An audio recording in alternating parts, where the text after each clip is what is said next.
Hi everybody! So today we're going to be playing a game called Stepping Stones.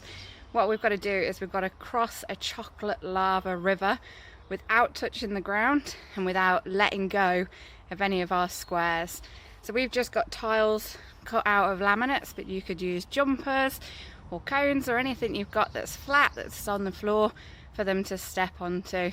We've got to go from the orange cones do the balloon cones, working as a team and only using 4 tiles. So we're only allowed 4, and if we let go of one we lose it, so then we've reduced it. There's only allowed to be 1 person on a tile at any time, so we're going to have to work together as a team to be able to actually do the crossing. Have fun!